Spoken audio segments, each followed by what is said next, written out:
buenas tardes a todos, muy buenas noches. Ya estamos arrancando con todo el programa hasta las 9 de la noche de A24, con mucha información en este día feriado y con horas decisivas en la definición de las candidaturas, el cierre de listas que va a tener lugar el próximo sábado, y hay negociaciones contra reloj. En un ratito vamos a estar hablando también de lo que está sucediendo en la economía. Hay un respiro con estos dos días feriados, lunes y martes, pero también hay una situación muy delicada respecto a cómo llega la economía a las PASO.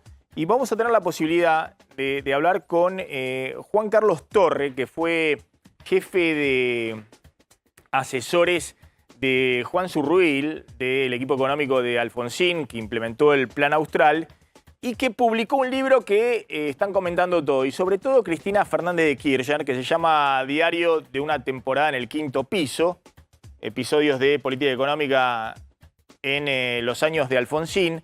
Y es muy interesante porque vamos a hablar con él respecto a cómo lo cita Cristina Fernández de Kirchner. En el último discurso, la semana pasada, Cristina lo volvió a citar, y yo tengo la impresión que lo cita al revés. Es decir, es alguien que tiene la fortuna de que los políticos lo divulguen, porque dicen, mirá qué bueno el libro de Juan Carlos Torre, porque cuenta todas las vicisitudes de un equipo económico puesto a lidiar con elevadísimos números de inflación, una gran deuda, negociaciones con el Fondo Monetario y la necesidad de aplicar un plan de estabilización. Y en medio de todo eso, como todos saben, el equipo de Zurruil y Alfonsín terminó la hiperinflación, pero después vamos a contar por qué Cristina cita el libro y uno tiene la impresión, insisto, de que no entendió nada, digamos, que cuando Cristina hablaba de la comprensión de texto, o por lo menos ella toma algo que es totalmente maniqueo, porque no es la filosofía que atraviesa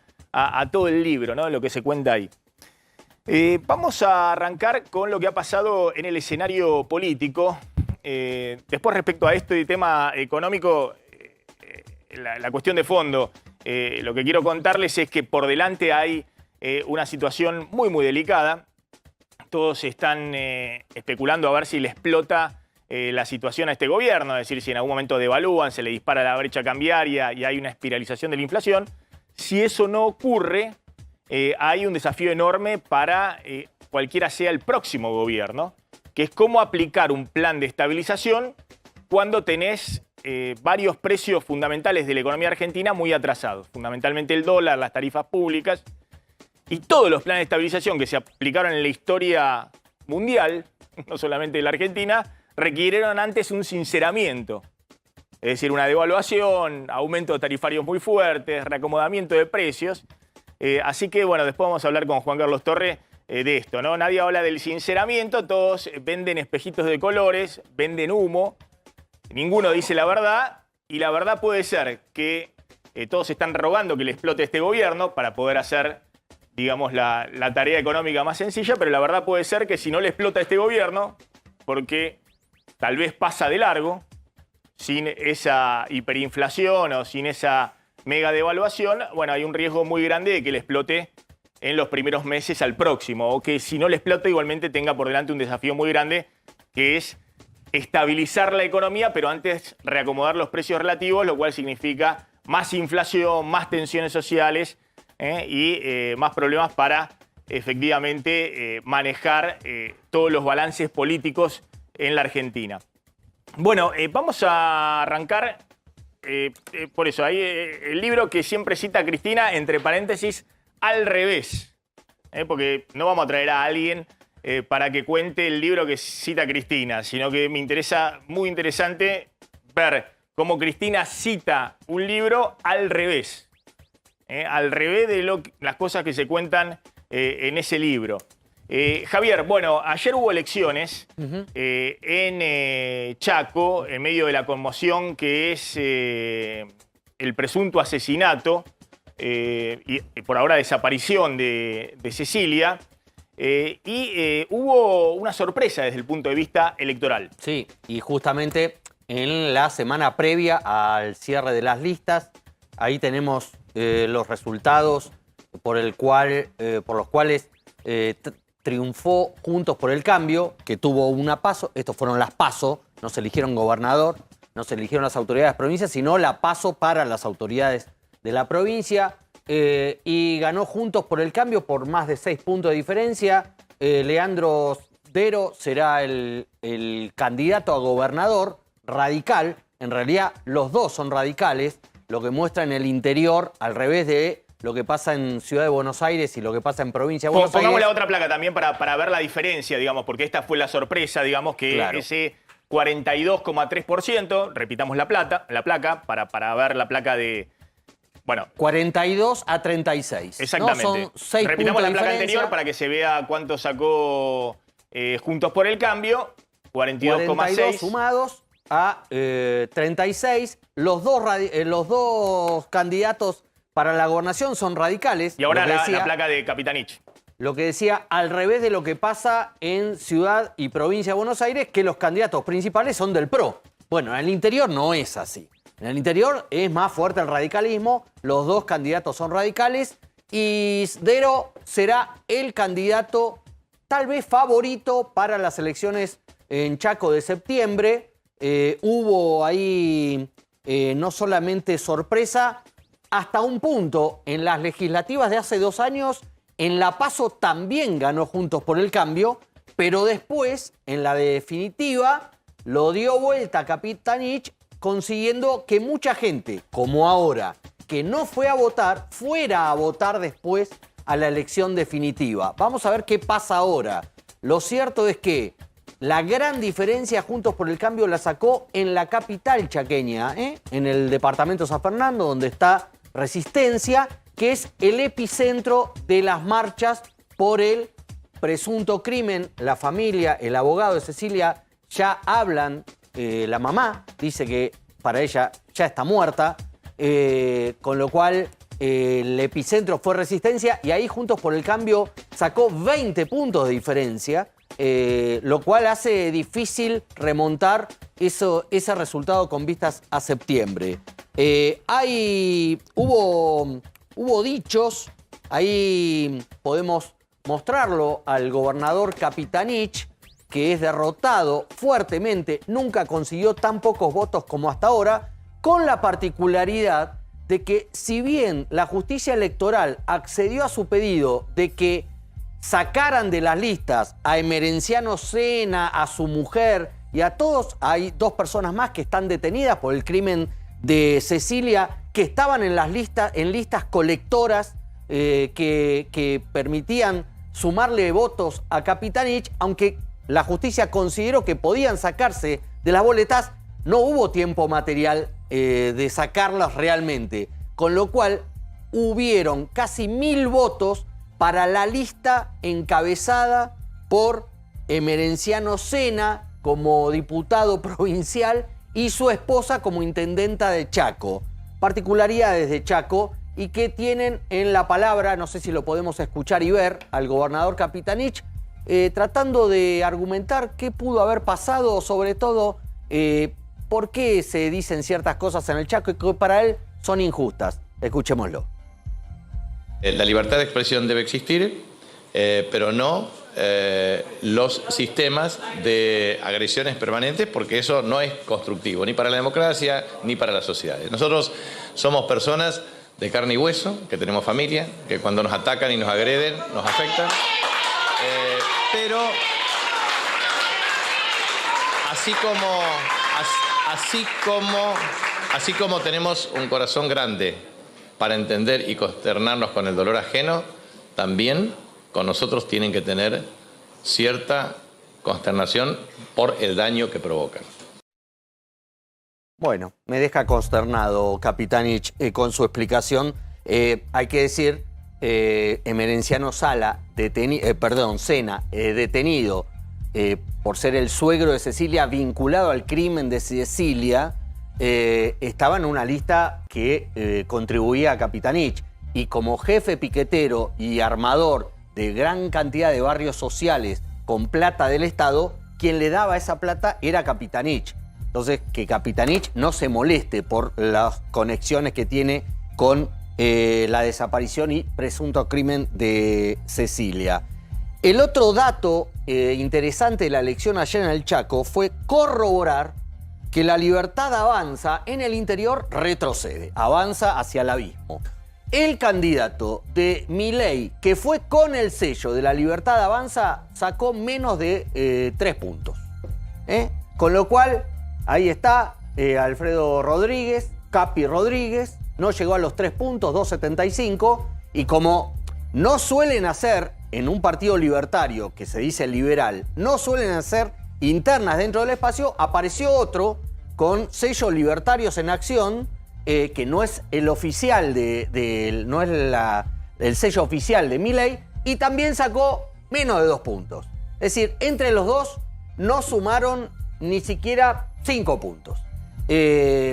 Lo cual vuelve a ser una debacle en las provincias de Milei y compañía, y genera, en otro momento del programa lo vamos a hablar, una suerte de tsunami interno que está habiendo en la Libertad Avanza y sobre el cual vamos a ahondar en unos minutos. Ahora vamos a hablar en un ratito, porque ahí el dato es que por lo menos en todas las elecciones locales ha jugado la polarización tradicional, ¿no? Pasta o pasta.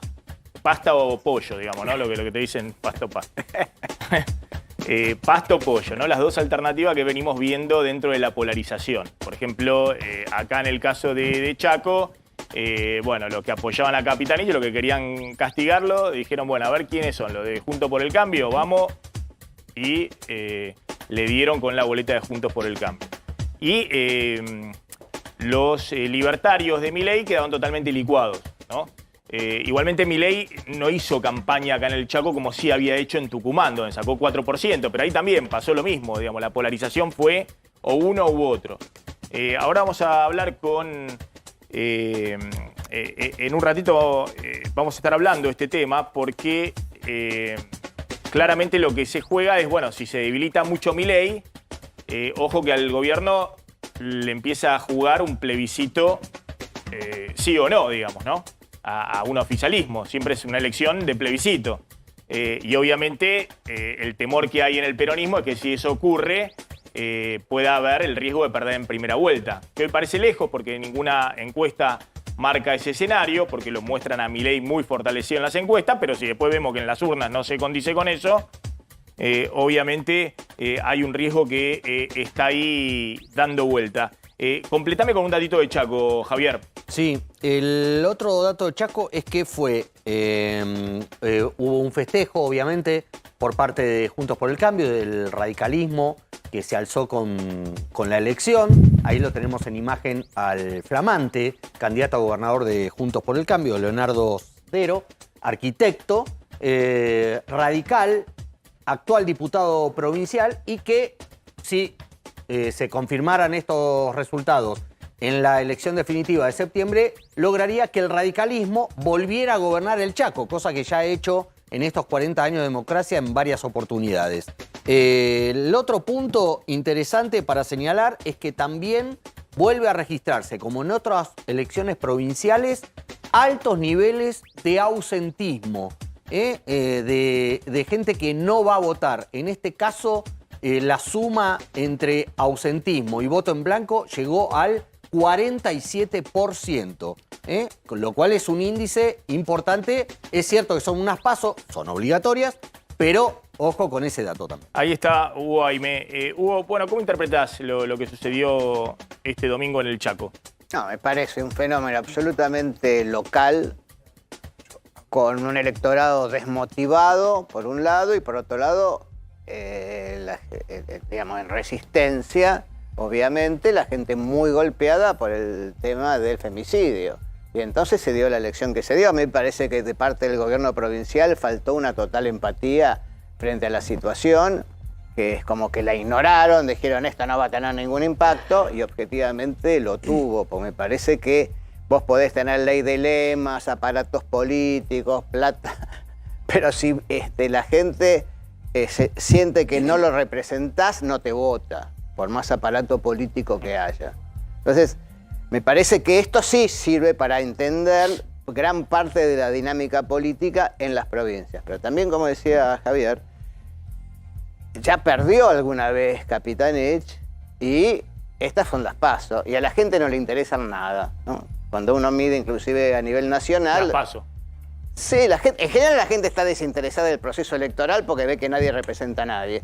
Pero además, específicamente con las PASO, la gente ya se dio cuenta que las PASO no definen nada. Ordenan, pero no definen nada. Entonces, como no se juega nada, y encima tenés unos líos con la desocupación, con la pobreza y con el tema de la violencia y el femicidio, la gente ahí se abstuvo más que en todas las demás provincias.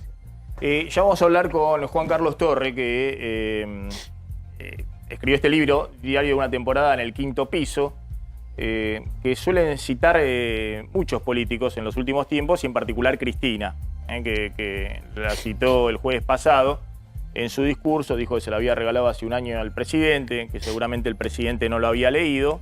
Gracias por venir, Juan Carlos Torre. Muy interesante, vamos a hablar con él en un ratito, porque podemos hablar con él no solamente de un poco de la dinámica de cómo es la política y cómo es hacer política económica, que no se hace en el laboratorio, en una universidad, sino se hace sobre una realidad, justamente una realidad en democracia, donde hay un partido político que está detrás del gobierno de turno, hay oposición, hay sindicatos, hay corporaciones empresarias, está el FMI del otro lado y todo eso se mueve permanentemente, ¿no? Entonces me interesa mucho la visión de Torre respecto a esta realidad de una inflación acelerándose, con un problema de deuda por delante, con una negociación con el FMI, un proceso electoral difícil, y la idea que tienen todos de que son todos crack, que cuando llegan se resuelve, porque esto lo hicieron tan mal que cuando lleguen los otros lo van a hacer bien. Y es la historia de siempre en la Argentina, porque han fracasado todos en estos 40 años de democracia desde el punto de vista económico. Entonces me parece que por lo menos es interesante aprender un poco las lecciones de la historia. No quiere decir que eso te salve el fracaso, pero por lo menos no cometer siempre los mismos errores. Así que gracias de nuevo, Juan Carlos Torre, por venir. Está el móvil en el Chaco. ¿Tenemos el móvil ahí? Sí.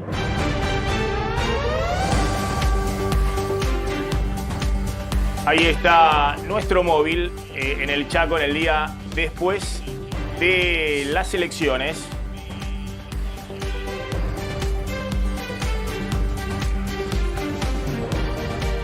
Ahí, ¿me estás tomando? Maxi, sí, está, ahora sí está te estoy escuchando. Perfecto. Maxi, nosotros estamos en este momento en la plaza que tiene el General San Martín y debajo está todo lo que respecta a Justicia por Cecilia, todos los cartelitos que le dejaron. Hoy una marcha multitudinaria y me voy a quedar en una parte de la marcha multitudinaria. Cuando Gloria se paró frente a Casa de Gobierno, que es el edificio que pueden observar hacia atrás, que se ve por ahí a la distancia, se paró frente al edificio de Casa de Gobierno y ató un globo y le habló directamente al gobernador. Le dijo que se metió con una leona, que esto no va a terminar acá, que los quiere a todos presos y que aquí en Chaco se acabó la impunidad. Además, prácticamente entre 4.000 y 5.000 personas marcharon en Resistencia, con la marcha multitudinaria más grande que hubo desde que se conoce aquí en Resistencia, sin organizaciones políticas de por medio ni demás, dieron la vuelta a toda la plaza y frenaron sobre Casa de Gobierno. En las PASO, en las elecciones, se vivió lo que dijo también Gloria, el voto bronca. Por eso cambió el rumbo de las PASO y obviamente Coqui con todo esto no pudo ganar. Recordemos que en las boletas estaba Emerenciano y también su mujer. O sea, la gente agarraba la boleta del gobernador y se encontraba con estas personas que en estos momentos están detenidas, culpadas por el homicidio de Cecilia. Además de eso, yendo un cachito a la causa, mañana va a ser un día clave porque ya se le informó a los 7 detenidos que se encontraron pertenencias dentro de una valija quemada en territorio Sena. Lo digo así porque es un pedacito en la Argentina donde no tiene jurisdicción política, salvo lo que diga Emerenciano. En ese territorio se encontró una valija con 2 anillos que serían análogos a 2 anillos que usaba Cecilia Sena, y así que Cecilia, en el día de mañana la familia Sena ya va a estar informada y ahí sí va a poder Gloria acercarse a Fiscalía para poder dar con las pruebas y reconocer si son de su hija o no, y después sí pasen a los peritos forenses y peritos de parte para que puedan confirmar, obviamente, si realmente son de Cecilia o estamos hablando de una prueba errónea. Además de eso, el fiscal, el abogado de la familia de Cecilia Reguín le va a pedir al fiscal que el ingreso de fuerzas federales para que se puedan hacer rastrillajes de manera contundente dentro del predio Sena, casa por casa, o también lo que es el canal 16 que está en la parte trasera. Alejandro, ¿qué dice la mamá, el abogado de la familia, respecto a qué hicieron con Cecilia? Porque ya han manifestado, sobre todo la mamá, que está segura que está muerta, está segura que la mataron. Pero no queda claro por qué cuesta tanto encontrar rastros. ¿Cuál es la hipótesis que se maneja respecto a cómo fue el final de Cecilia?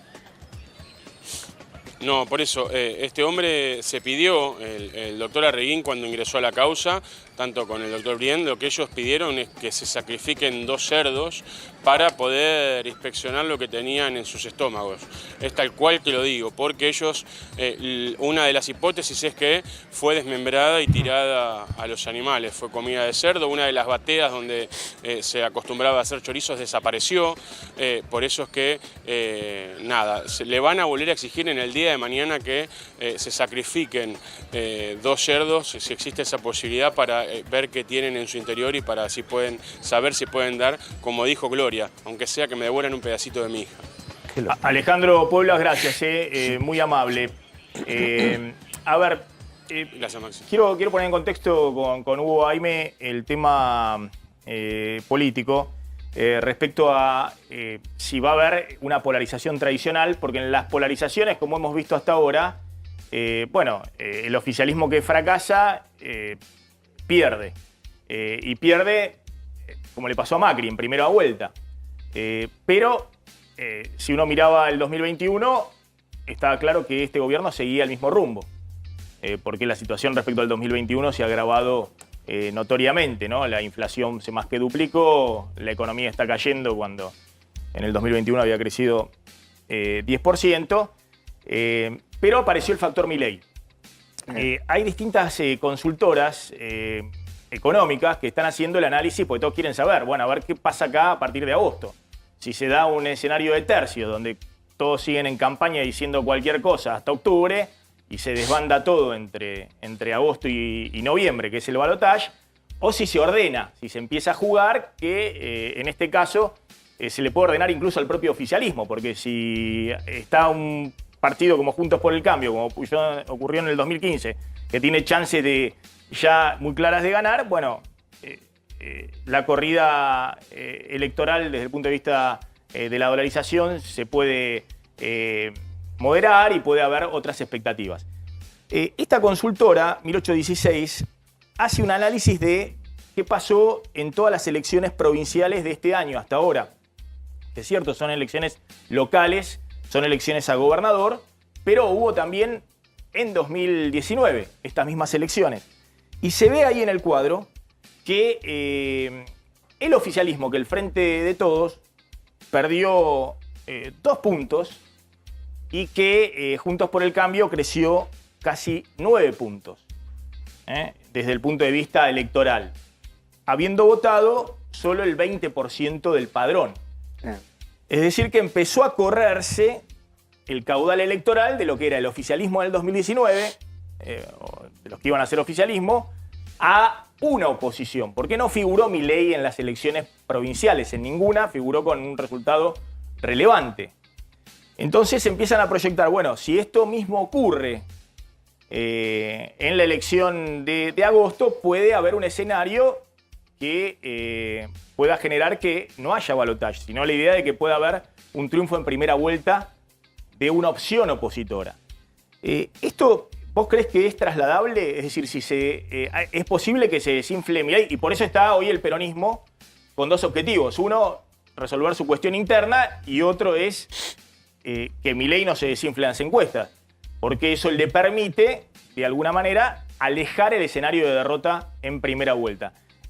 ¿Vos crees que lo que ha habido en las elecciones dice algo de lo que puede ocurrir en agosto? Yo creo lo siguiente, ¿no? Porque hipótesis se pueden hacer muchísimas. Porque Milei es una especie de fantasma que tenemos en las encuestas.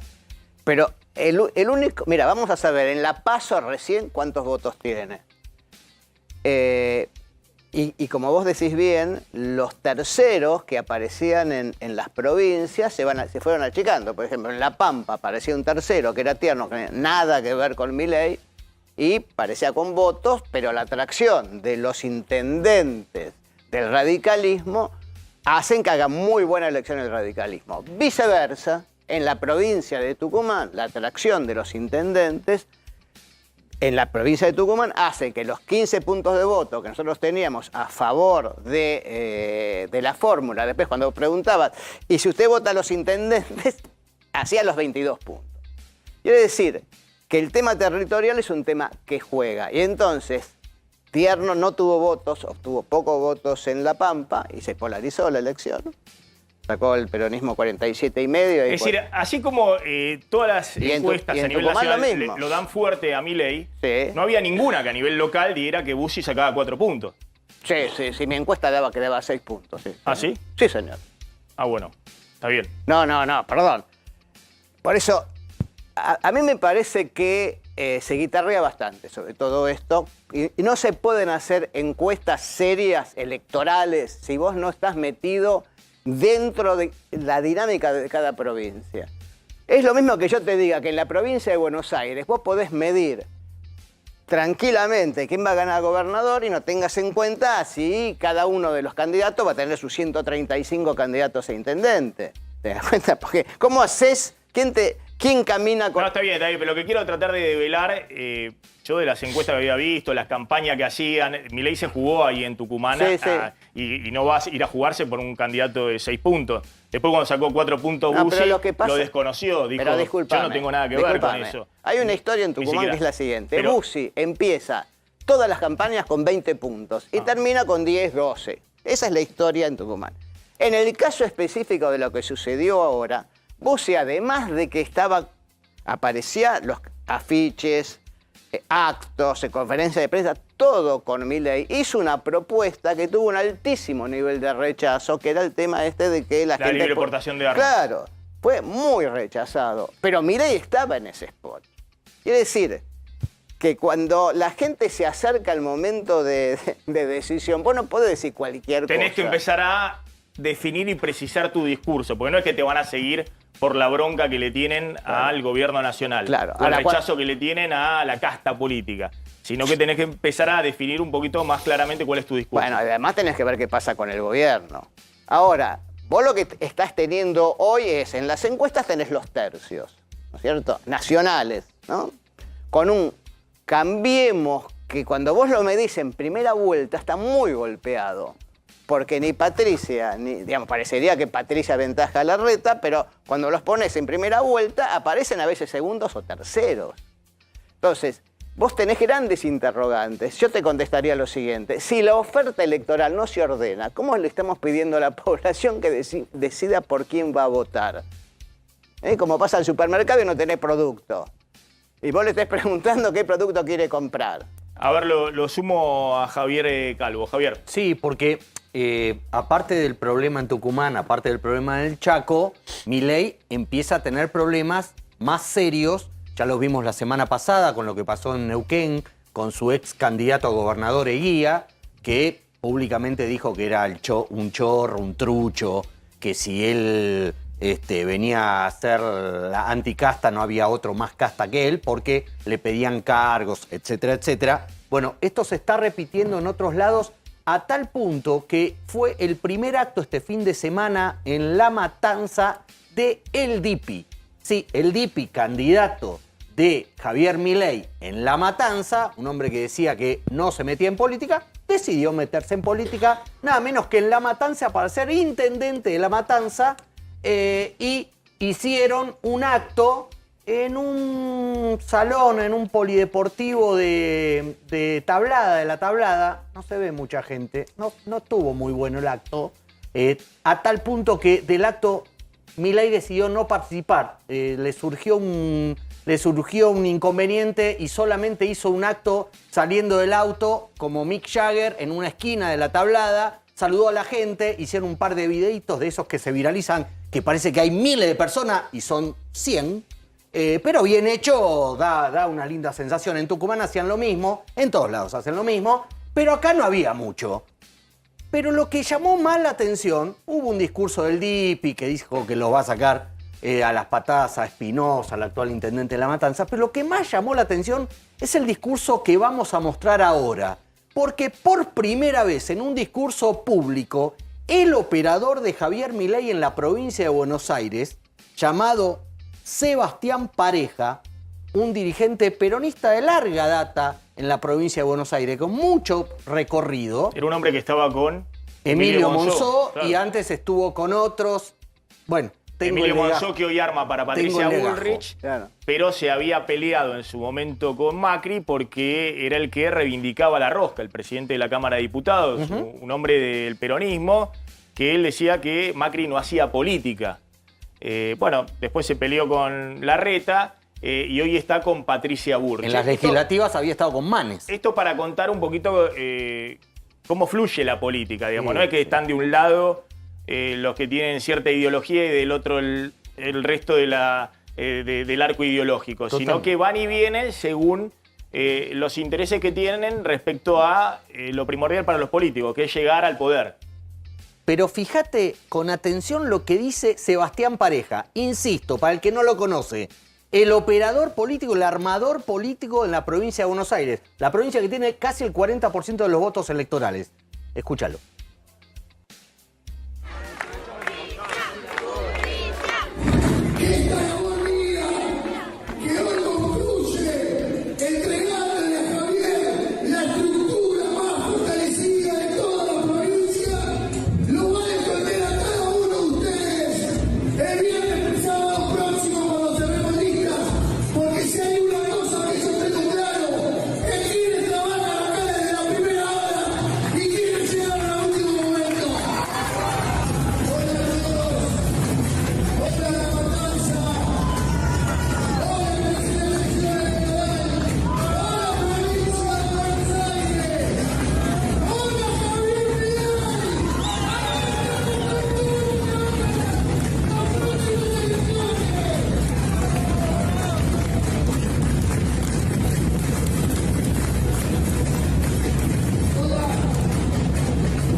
Este momento es un momento, por un lado, de alegría y por el otro de tristeza.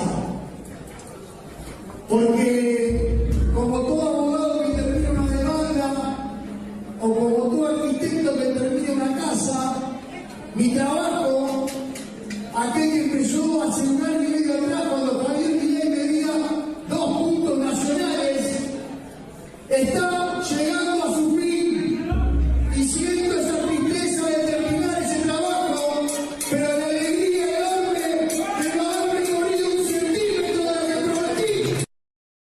¿Qué le está diciendo Sebastián Pareja a Javier Milei, al que saluda sin estar en el acto? Que vos viniste a mí cuando tenías 2 puntos de intención de voto y yo termino mi tarea estando, no sé, Hugo, vos me dirás, 30 ficticios, 25, 28. 20 fantasmales, qué sé yo, Blue, no sé cuántos eran, nadie sabe. Pero le está diciendo el armador, gracias a mí tenés esto. Y le está diciendo, además, a muchos candidatos, en la primera parte del video que pasamos, le está diciendo a muchos candidatos que él va a estar viernes y sábado, que es el cierre de las listas, para que no los caguen. ¿Por qué? Porque hay algunos, como dijo Sebastián Pareja, operador de Javier Milei, que están desde la primera hora y hay otros que son recién llegados. Hay un lío bárbaro dentro de La Libertad Avanza entre los que arreglaron en su momento ciertas candidaturas y los nuevos que llegan. Lo que se está discutiendo es lo que suele denunciar Maslatón, lo que denunció EIA y otros, que hay una franquicia de candidaturas. Claro. Es decir, que los que pueden estar arriba en la candidatura, en el primero o segundo lugar, va, se le pide plata, a ver, usted no tiene plata, bueno, venga con plata. Es decir, son empresarios y si no, que encuentren financiamiento. A veces el financiamiento lo encuentran dentro del propio Frente de Todos. Van a las terminales, ya sea en La Plata o algunos sectores del gobierno nacional, y esos candidatos dicen, bueno, vamos a tener financiamiento para la campaña, porque hay que hacer una campaña donde vos tenés que tener toda una estructura.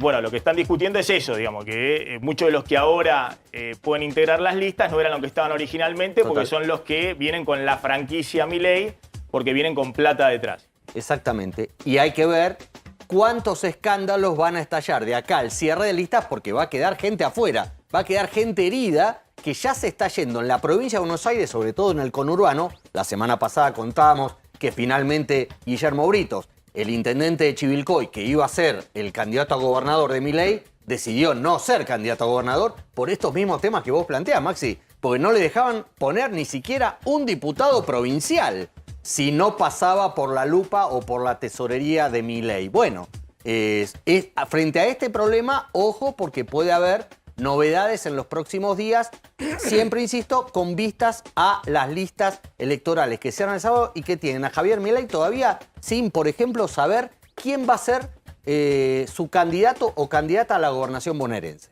Bueno, insisto con este escenario, porque lo que se plantea como escenario es que el oficialismo, si no hubiese otro candidato como es Milei, hoy estaría perdiendo en primera vuelta. Y si estuviera perdiendo en primera vuelta, habría un desbande absoluto dentro del oficialismo. Sí, ahora ahí por eso me parece no hay ese desbande justamente porque están viendo el escenario de tercios que plantea Cristina, porque efectivamente hay un candidato que está fuerte en las encuestas y por ahora es la referencia de todos, y por eso el oficialismo cree que tiene chances de entrar a un balotaje o por lo menos hacer una elección de tercios en octubre. Sí, ahí hay dos cosas para tener en cuenta. Uno, que también es muy malo lo de la oposición. Es muy malo lo de la oposición. Entonces, al ser malo lo de la oposición, le das lugar a Milei y le das lugar al oficialismo. Sobre todo el fracaso del gobierno anterior, que era por eso, pero además, por el cambio. A ver, si vos querés que te resuelvan la seguridad, el tema de inflación, y se están todo el día peleando los dirigentes, vos decís, yo con esto no tengo nada que ver, y entonces ahí se desinfla Cambiemos en las encuestas. Después vamos a ver, como decís vos, qué pasa en las urnas. El segundo tema, hay que estar atento a la decisión de Cristina, porque Cristina tiene dos alternativas. O abre y hace un, no sé, incorpora a Mansura una fórmula, entonces incorpora a los gobernadores del interior, no sé, hace un más aguado. O sea, abre la posibilidad o se cierra. Como ella dijo, desde las bancas defenderemos, o sea, está diciendo pierdo, voy a la banca a defender que hay que estar contra el Fondo Monetario. Entonces, de esa decisión de ella va a depender la posibilidad competitiva del peronismo. Y también, me parece, de la decisión de los vice que decidan Patricia y Horacio, va a depender la capacidad competitiva de ellos dos en la PASO. Acá se abren semanas muy, muy fuertes, donde obviamente también va a haber todo para la tercera opción, que es Milei, todo un desafío, porque por un lado el aparato publicitario más fuerte que hay en la Argentina, que es el que maneja Horacio Rodríguez Larreta, junto con los principales grupos mediáticos, lo quieren sacar del medio. Pero ojo que del otro lado está el peronismo, que lo quiere poner en el medio. Así como también quieren ponerle al peronismo opciones que le saquen votos. Básicamente la opción de Schiaretti, digamos, yendo por afuera para sacarle votos al peronismo con alguna opción en la provincia de Buenos Aires. Entonces, lo que quiero mostrar es que acá todos juegan y son todos pícaros, digamos, y manejan mucho dinero, muchos intereses y todos tienen muy claro qué es lo que tienen que hacer para llegar al poder. Lo que no tiene ninguno claro es qué va a hacer cuando llegue al poder. Y ese es el gran problema que tenemos en la Argentina. Juegan en un escenario fragilísimo desde el punto de vista económico con fuego. Y todos conocen, todos en la política conocen quién financia a quién potencia a quién, lo que se hacen para quitarle votos al otro, los empresarios que juegan de un lado, del otro. Ahora, hoy no se ve alguien que plantee, bueno, ¿qué vas a hacer a partir de diciembre? Bueno, Milei lo plantea. Milei lo plantea. Bueno, no dice dolarizar, dice Milei y la gente compra. Mira, te cuento una anécdota. Yo estaba ayer en una librería. Entran dos adolescentes y estaba el libro de Milei. Entraron y dijeron, a este hay que votarlo. A este o a la izquierda. A los que ya estuvieron, no. Entonces, es el clima de la encuesta. Ahora, después está la realpolitik. Y ahí estamos que todos tenemos la duda. Bien. Ahora la seguimos. Voy a hablar con Juan Carlos Torre, que es el autor de este libro. Gracias por venir, Torre. Que relata su experiencia como principal asesor de Juan Zurruil Yo me reía porque me en pasó realmente. el equipo económico de Alfonsín, el segundo equipo económico de Alfonsín, el primero fue el de Bernardo Grispum. Un libro que han citado todos, pero es muy llamativo cómo Cristina cita permanentemente el libro. La última vez fue el otro día, cuando estaba en su discurso en Río Gallegos. Mirá el fragmento donde Cristina cita el libro de Juan Carlos Torre, Diario de una temporada en el quinto piso, episodios de política económica en los años de Alfonsín. ¿Por qué crees, Juan Carlos, que efectivamente Cristina está tan, de alguna manera, obsesionada o maravillada con el libro? Dijo incluso que se lo envió a Alberto Fernández hace un año y que cree que Alberto Fernández no lo leyó. Bueno, ella tiene una versión del libro, ella lo leyó, sacó una conclusión. Este libro es la crónica de un desastre anunciado. Quien va al fondo termina mal. Y entonces enarbora el libro, por toda lectura, digamos, y dice, aquellos que van al fondo saben que este libro les cuenta la hoja de ruta que lo va a conducir al desastre. Es la hoja de ruta que lo condujo al desastre a Alfonsín, seguramente también la hoja de ruta que lo condujo al desastre en este último referencia. El 2001. El 2001, y agrega, ¿no?, como un llamado de atención, Alberto, por favor, si vos querés el camino, ya sabés lo que te va a esperar. De modo que el libro se ha convertido en un arma arrojadiza en la polémica política. De eso se trata.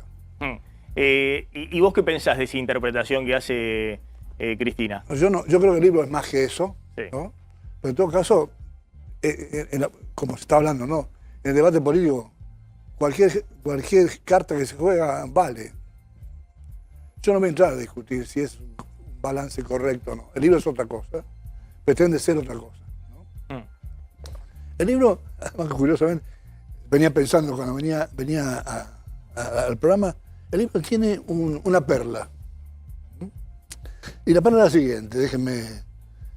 Así como tenemos al mejor jugador del mundo, Messi, en el libro se relata la vez que el Fondo Monetario tuvo que aprobar un programa contra su filosofía económica. Eso no existió nunca. El plan Nacional se hizo contra el Fondo Monetario. Y la gente del Fondo Monetario tuvo que firmar abajo. La suerte del plan nacional es otra después, ¿ok? Pero aquí tenemos un logro, si ustedes quieren, de la inteligencia económica argentina, el equipo de Zurruil, ¿no?, que en el momento que se lanzó, todo el mundo se quedó patas para arriba. Tanto es así que después ese plan austral fue, un mes después, tomado como referencia en el plan de estabilización que hace Michael Bruno en Israel.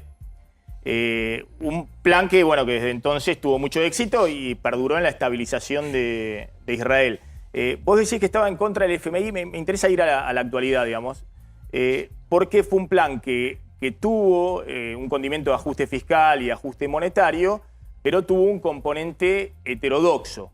El componente heterodoxo era romper la inercia inflacionaria, la idea de que cuando hay inflaciones del 300, 400, 500%, esa inflación ya está en todos los contratos y aunque vos vayas a déficit cero al otro día y dejes de emitir un solo peso, vas a tener 6, 8 meses, un tiempo largo de inflación que te descalabra todo el programa económico, porque te atrasa el tipo de cambio, te genera déficit comercial, te genera desequilibrios por todos lados.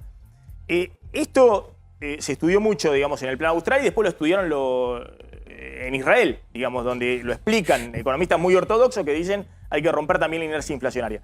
Pero a mí me interesa del libro la dinámica con la política, digamos, de tecnócratas como era Zurruil y su equipo, Machinea y Canitrot y Frenkel y demás, con la política, de cómo explicarle a la política, porque en una democracia después todas las medidas que vos pensás en el papel o en el Excel, después tenés que instrumentarlas. Sí, yo en esa experiencia que estás hablando, tenía, entre otras tareas, escribir. Tenía pluma y me pedían discursos. Uno de los primeros discursos que yo traté de escribir fue: la democracia argentina tiene que probar ser competente. Pues la democracia tiene una mala fama en la Argentina. No está asociada a competencia en la gestión de las cosas públicas. Está asociada a demagogia, a todo lo demás. Vemos que el esfuerzo nuestro fue, primero, lograr que la democracia estuviera asociada, que con la democracia se puede hacer bien las cosas. A propósito de hacer bien las cosas, ¿cuál es la tecnología? Ahí nos encontramos con que había que terminar con algunas, digamos así, bloqueos mentales. Porque actuar contra la inflación en esa época estaba asociado a programas recesivos. Entonces había un bloqueo conceptual que llevó al gobierno de Alfonsín en un primer año a acompañar la inflación sin atinar una salida. Apareció el plan Austral y dijo, ¿sabe qué? Se puede levantar esa restricción conceptual porque hay una tecnología distinta, ¿no? Esta que estamos hablando. Para lo cual fue necesario una tarea de convencimiento. El primero, sin duda, Alfonsín. El que autoriza la política es el líder del gobierno. Y durante 2 meses o 3, Surur hizo un trabajo de zapa, digamos así, entre bastidores, tratando de llevarlo a Alfonsín, que venía con otra tradición, ¿no? A que las cosas estaban graves, y este era un camino. Se logró efectivamente llevarlo, él no es economista, pero en todo caso, una cosa muy importante. ¿Qué hace un político no economista para crear un plan de economistas? La credibilidad. Surur puso sobre la mesa la credibilidad. Somos personas competentes. Ahora, mirando, digamos, hacia adelante, digamos, todos, hay una cantidad de papers enormes escritos de por qué fracasó después el plan de convertibilidad. Muchos de esos papers lo han escrito incluso los propios hacedores del plan de convertibilidad. Frenkel, Machinea, sí. Canitrot, han escrito una gran cantidad de papers. Todos coinciden en que se desarmó desde el punto de vista fiscal y monetario, que las presiones que había de aumento de salario, de las empresas públicas que tenían un déficit muy grande y le pedían fondos al Tesoro, de los sindicatos, bueno, de los empresarios por subsidios, que todo eso fue desarmando al plan y que el equipo económico no tuvo el apoyo del partido, digamos, del radicalismo, que veía que perdían votos cuando empieza a recrudecer la inflación. Vos ves ahí una dinámica donde permanentemente los tecnócratas están tironeando con los políticos respecto a cómo encarrilar la situación económica. Es comprensible. El político vive de ganar las elecciones. El tecnócrata vive de que la ecuación sea correcta. ¿Okay? Entonces tienen objetivos distintos. El caso nuestro, el caso del Plan Austral, ¿no? Era el caso de unos tecnócratas, digamos así, que tenían un compromiso político. Me acuerdo que en algún momento alguien me dijo, ¿y por qué no se fueron ustedes cuando las cosas funcionan mal? Es que se había hecho una opción ya de principio, acompañar a Alfonsín hasta el final. Ese acompañamiento obligó, con el paso del tiempo, a que un equipo de tecnócratas se convirtiera en un equipo de bomberos, tratando de calafatear un barco. Para que no estalle todavía peor la situación. Exactamente. Vos contás que estuvo un año largo Surruil queriendo renunciar y no... no había margen porque Alfonsín permanentemente les pedía el acompañamiento. Quiero volver a un tema. Hay que tener un programa, pero hay que tener el control del aparato administrativo. Si vos no tenés el control del aparato administrativo de gestión de la economía, perdés. Este plan va a debutar con un Banco Central en contra. Este plan va a debutar con unas empresas públicas a cargo de políticos radicales que no estaban sintonizados con esto. Tenemos que, mirando hacia adelante, hay que prestar atención qué es lo que tiene en la cabeza el Ministerio de Economía, pero qué es lo que tiene en la administración pública como control. En la última experiencia, si recordamos, la última experiencia que Juntos por el Cambio en el gobierno Macri, la buena parte de la administración estaba lotizada, como diríamos en italiano. El ministro de un partido, el secretario de otro partido, y así decidido. Eso crea un ruido formidable. Es decir, prestar atención cuando uno toma decisiones, eso. Y en tercer lugar, estar en sintonía con la preocupación que tienen los políticos. Yo no quisiera decir que los políticos son miopes. Es una lástima llamarlos miopes, porque los políticos están todo el tiempo mirando si los van a acompañar o no. Ese acompañamiento puede estar al instante o hay que comprarlo. La manera de comprar el acompañamiento, digamos así, desde mi punto de vista, ¿no? Es un discurso capaz de ampliar el horizonte temporal de la gente. Si te empiezan a cobrar a la semana Fíjense que el plan austral a los 6 meses decidieron que ya la inflación estaba resuelta y que había que pasar al crecimiento. Un desastre esa idea. La inflación todavía nos acompaña y no se sabía entonces que era un problema estructural. Si vos a través del toque exitoso de alguna variable habías quitado la enfermedad, el organismo todavía tenía adentro. Voy mirando ahora en el escenario en que estamos, ¿no? Yo vengo contando siempre y sobre todo muestro este gráfico. El otro día lo contamos, en el cual si uno mira la inflación que ha tenido Alberto Fernández desde que comenzó su gobierno, está casi en el 500% de inflación. Hay algunos precios que están adelantados respecto a eso, por ejemplo, indumentaria, calzado y demás, que ha subido más del 700%, hoteles, restaurantes, ahí está el gráfico, y demás, 600%. Pero el gran problema es que hay precios relativos que han quedado muy atrasados. El dólar oficial ha subido solo 287% en estos 3 años y medio, y las tarifas han subido 290%. Con lo cual, cualquier plan de estabilización hacia adelante, lo primero que tiene que hacer es corregir la distorsión de esos precios, porque nadie puede, por ejemplo, entrar a un plan de estabilización, por ejemplo, fijando el tipo de cambio en el próximo gobierno, teniendo el dólar oficial a 240 pesos.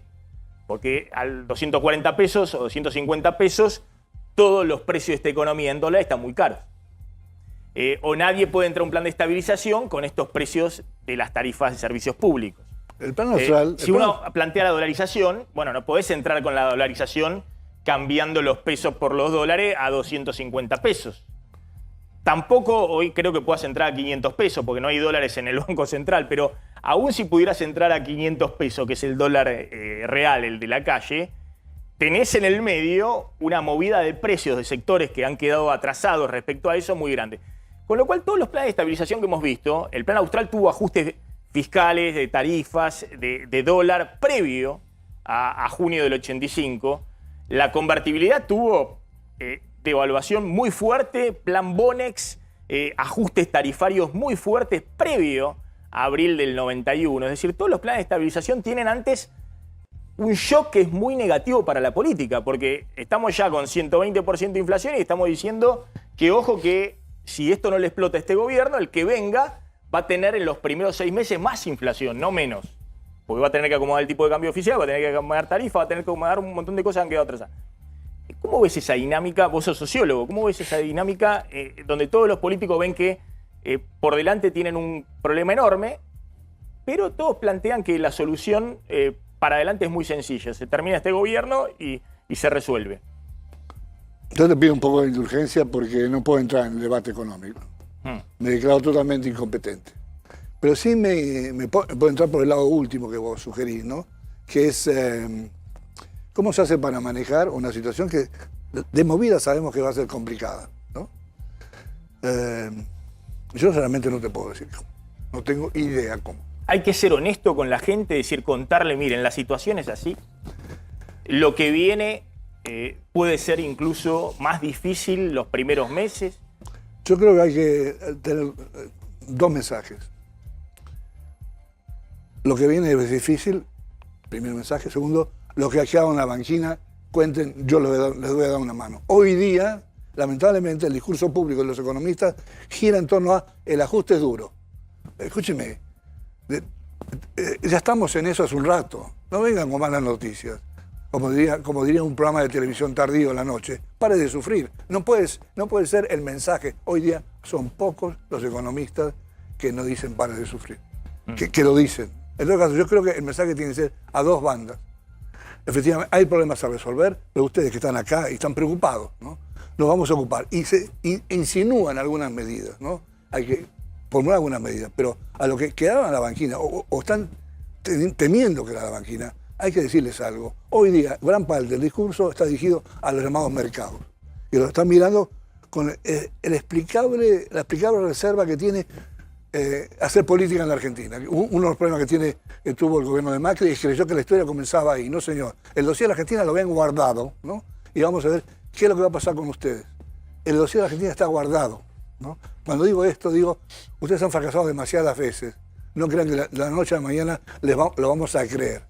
De modo que para sortear ese obstáculo, se necesita no solo una idea, sino también una masa crítica de apoyos, ¿no? Y una masa crítica de apoyos políticos. De ahí mi idea, ¿no? El gobierno que viene tiene que ser un gobierno de otra naturaleza, del que está prefigurado hoy día, y tiene que tener una mirada a la gente que está al costado, pues si no vamos fritos, creo. Vos contás, es cierto que estar en un acuerdo con el fondo te limita mucho el margen de acción, porque el FMI no entiende tampoco de los tiempos políticos. Depende.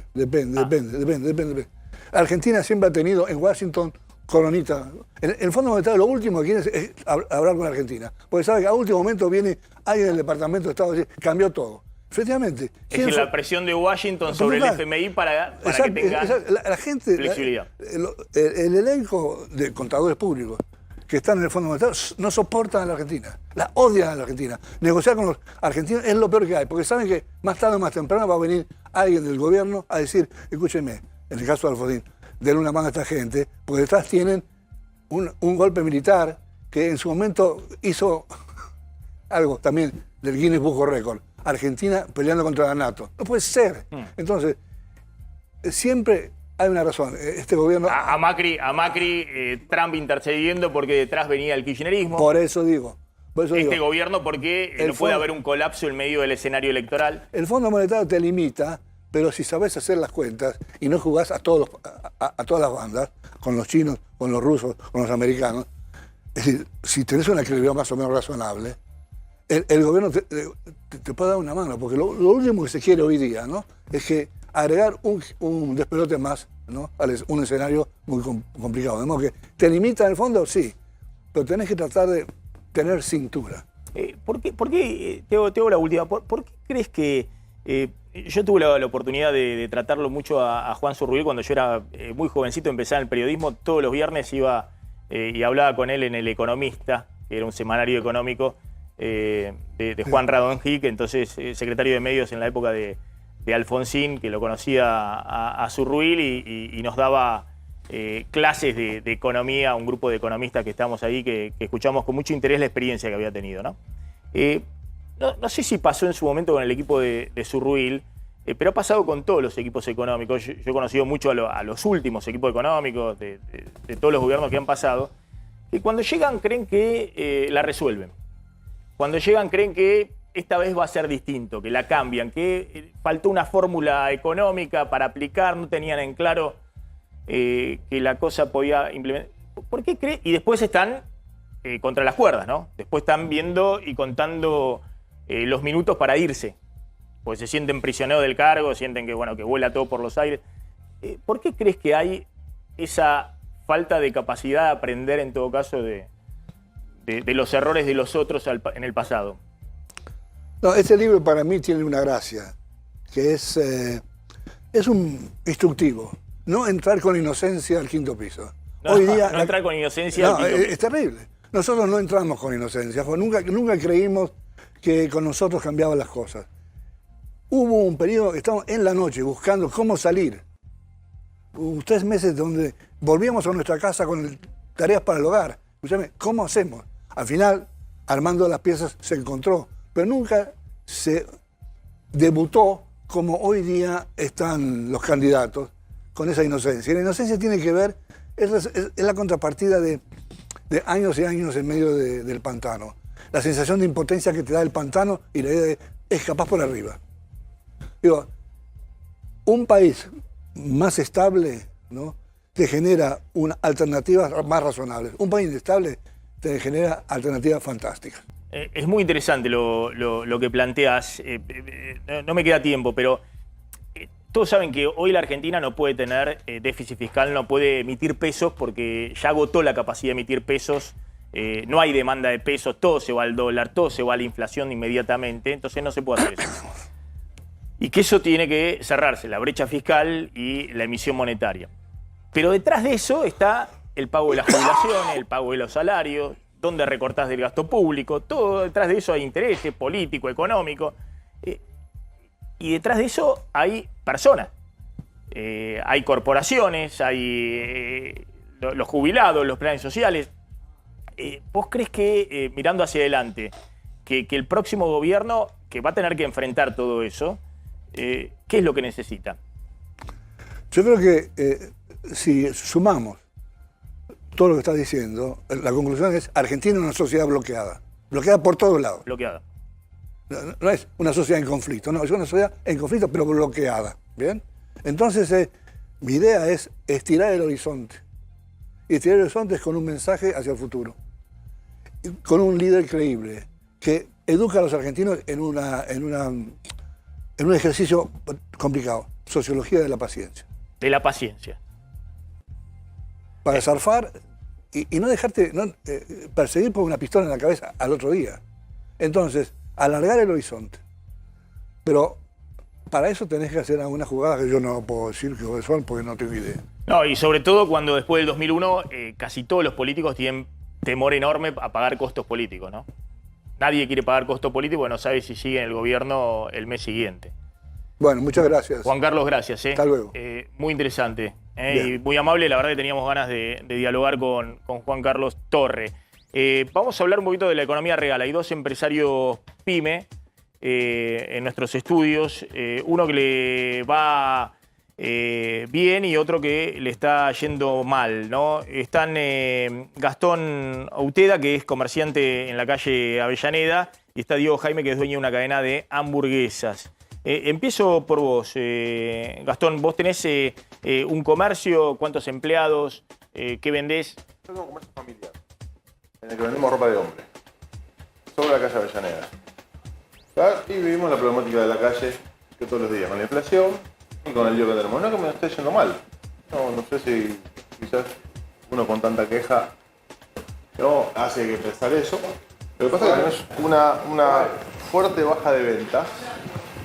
Y uno compite hasta como te dije antes, hasta con una leche o con una gaseosa. Porque hoy la guita no alcanza, muchachos. No alcanza. A la gente común, a la gente que trabaja, no le alcanza la plata.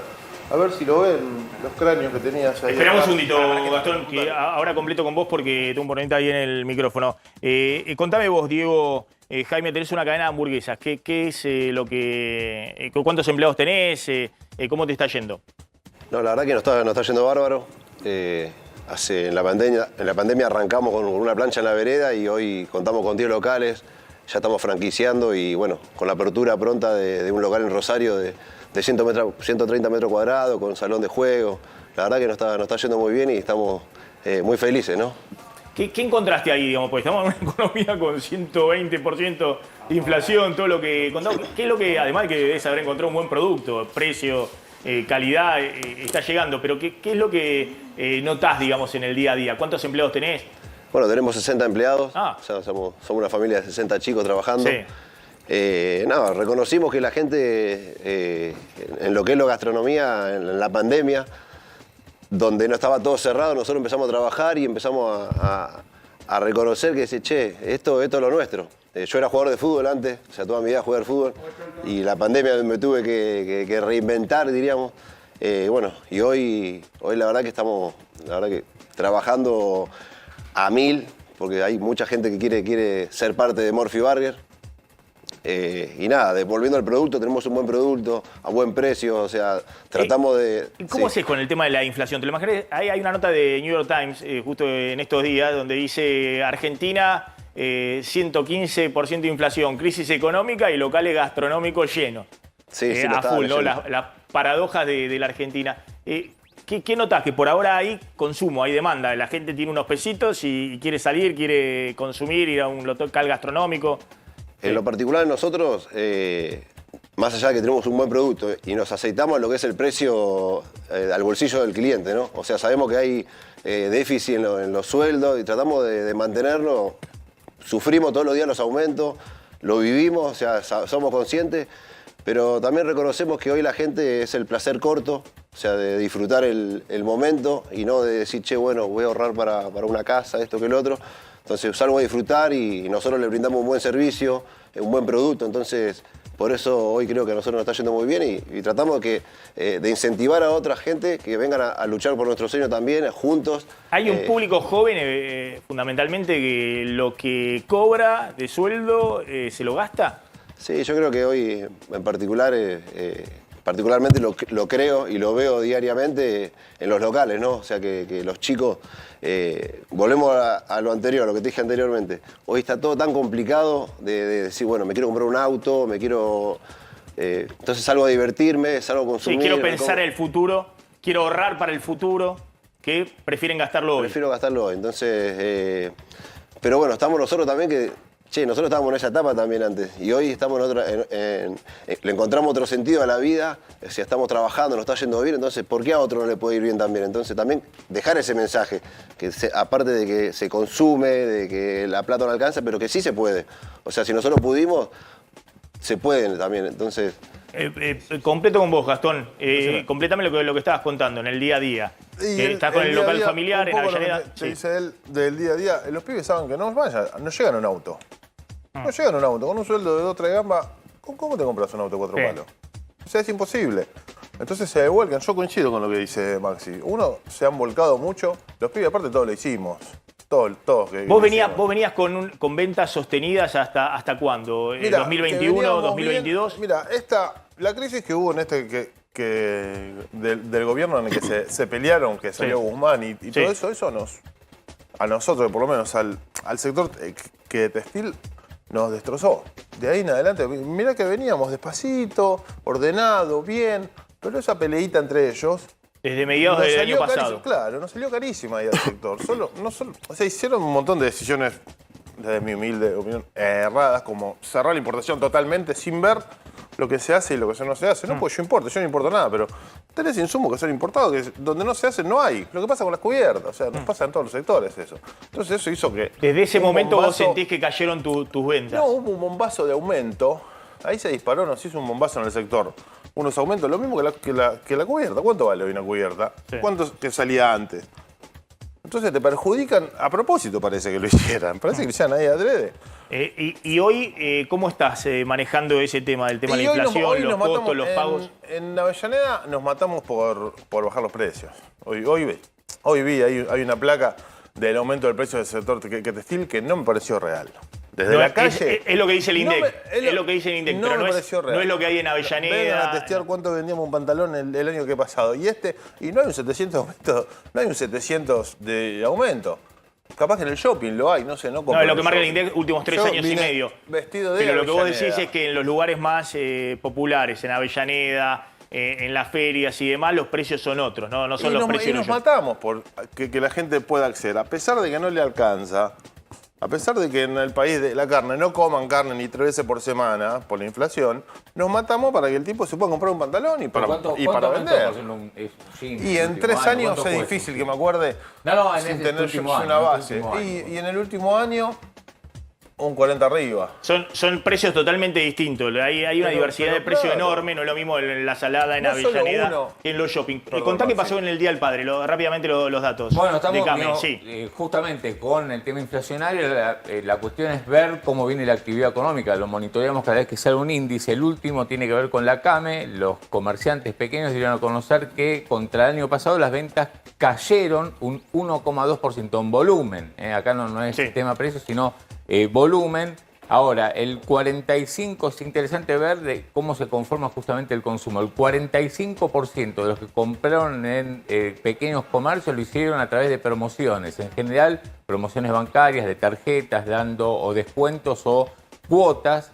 Otro dato interesante de lo que pasó en este Día del Padre es que el 45%, casi la mitad de los comerciantes dijo que vendió menos de lo esperado. Esto es lo que cambió respecto a hace un año, cuando las ventas interanuales respecto a 2021 entonces habían sido mejor a lo que estaban esperando. Bueno, esto indica no solamente la caída, sino la expectativa que no se dio en la realidad de los comerciantes, da cuenta justamente de que la actual dinámica, va para abajo, deja de ir para arriba. Y por último, ¿cuáles son los rubros que mejor le fue? Perfumería y calzado, y los que peor le fue, y esto también tiene que ver con precios y falta de variedad, electrodomésticos, 8,4% para abajo. ¿Por qué? Porque desaparecieron ahí las promociones, los costos de pagar en cuotas fueron para arriba y encima hay poca variedad. Quiero cerrar, no tengo tiempo, le pregunto a Gastón y le pregunto a Diego. ¿Cuál es el principal problema hoy que tenés, Diego, ahí en el negocio, con los 60 empleados y demás? Sinceramente, nosotros estamos bien, estamos bien, queriendo creen que pueden seguir creciendo. Sí.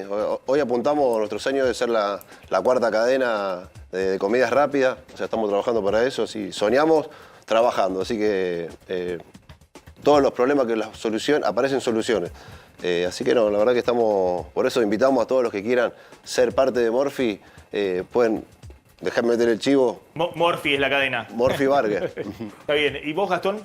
Capelo es mi marca de No, ¿cuál es el problema, el principal que tenés? Bueno, metí el bicho ya. Y nosotros es muy difícil, bárbaro. Es muy difícil la atracción de tanto de personal como de clientes. Estamos ahí. El quilombo que tenemos es tener gente que tenga ganas de laburar y clientes. Si te falta conseguir cuando pedís empleados y al mismo tiempo, sentís que las ventas vienen para abajo. Es que viene. Bien. Gracias a los dos, Muchas gracias. Muy amables.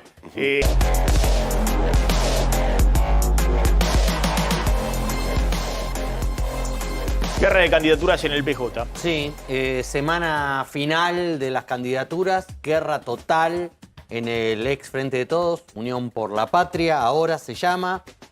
Todos a la espera de qué va a decir Cristina Fernández de Kirchner. Volvió anoche con Máximo Kirchner del Sur, ya está acá en Buenos Aires definiendo quiénes va, quiénes no. Siguen dando vueltas los nombres de siempre. Guado de Pedro, Sergio Massa, Axel Kicillof otra vez. Ya dio señales de nuevo este fin de semana que quiere quedarse en la provincia, intendentes.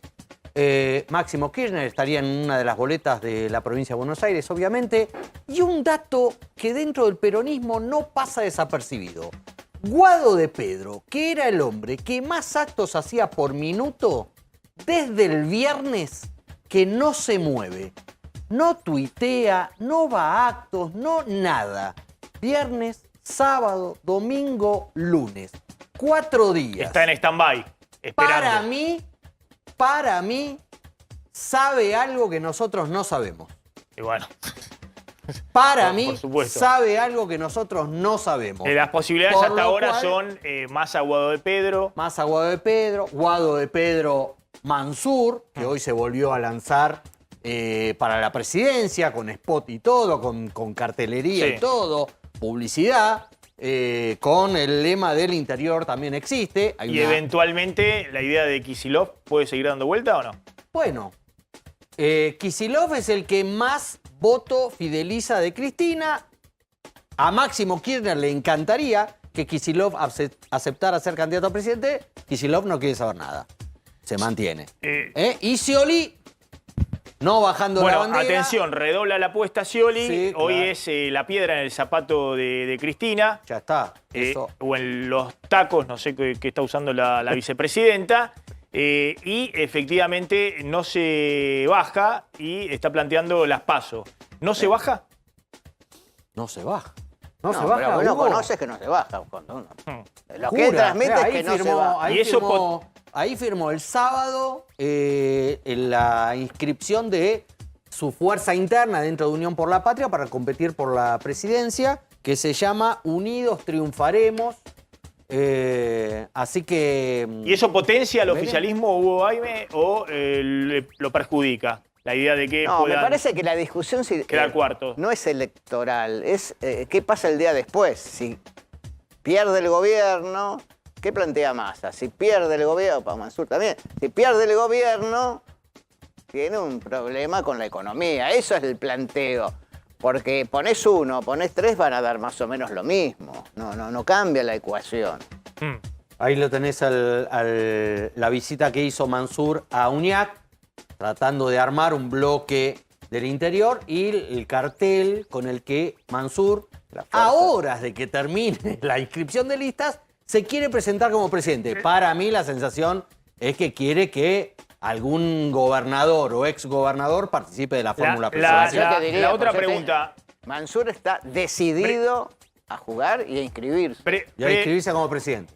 Brevemente, Guaime, la otra pregunta es, Cristina, todo lo que están ahí alrededor dice, hace rato que viene planteando, la apuesta es la provincia de Buenos Aires. Kicillof o quien sea la reelección de ese gobierno, la nacional está perdida. En Exacto. todo caso, hacer una buena elección en octubre, pero sea balotaje o lo que fuera, la nacional está perdida. ¿Tiene garantizada la provincia de Buenos Aires? Yo quiero, a ver, ella tiene exactamente esa visión, Sí. como el resto, como Massa y los gobernadores no tienen esa visión. Bueno, eso es la división, la discusión que hay adentro. ¿Tiene garantizada la provincia? La puede pelear. Pero necesita una fórmula competitiva a nivel nacional. Claro, por eso es que se está diciendo que ella quiere llevarlo a Kicillof a nivel nacional y arrastre al candidato a gobernador. Sí. ¿Quién será? No sabemos. O sea, está ahí. Ahora, también es cierto que en la provincia ha habido corte de boleta. Pero Scioli perdiendo la elección a presidente, ganó al presidente de la provincia y el gobernador perdió. Perdió la nacional, pero ganó en la provincia él. Pero el gobernador fue... Aníbal Fernández, que perdió. Fue Vidal, claro. O sea, que no es que no hay corte, sí, hay corte. Entonces, no hay fórmula Y matemática. ahí de nuevo hay que ver quién es el candidato de Milei para dividir un poco el voto opositor. Lo que pasa es que se le bajó el candidato que era Guillermo Lo que Brito. pasa es que cualquiera Todavía no que está él definido. ponga, como está en la boleta con él, ¿entendés? Va a sacar votos. La pregunta es al revés. Es decir, ¿quién le va a traccionar el voto a Milei en las localidades del interior de la provincia donde es fuerte el peronismo y fuerte el radicalismo? Guayme, gracias. No, gracias. Bueno, dato de bancos de inversión que están viniendo en los últimos días a la Argentina. Claro, que llegaron antes del fin de semana largo y que van a venir sobre todo después de este feriado y después del fin de semana que viene, cuando se terminen de cerrar las listas. Son delegaciones de fondos de inversión, de bancos de Wall Street que llegan a la Argentina, obviamente, con dos objetivos. Uno, entender económicamente dónde está parada hoy la Argentina, hablando con y qué es lo que está proponiendo los distintos referentes económicos hacia adelante. Por eso hay reuniones con referentes económicos de Juntos por el Cambio y también con referentes económicos del sector de Milei y del equipo económico. Massa no los atiende, a diferencia de lo que ocurría antes, donde sí había un contacto directo. Massa no, Milei tampoco. No hay reuniones de Milei con estos enviados de Wall Street. Dicen que porque Milei no quiere expresarse en inglés, digamos, frente a ellos, si bien sabe inglés, bueno, es un poco el argumento que están dando. La gran pregunta es, desde lo político, ¿quién es la incógnita Milei? ¿Hasta dónde puede llegar electoralmente? ¿Qué es lo que está proponiendo más allá de esta presentación a favor de la dolarización?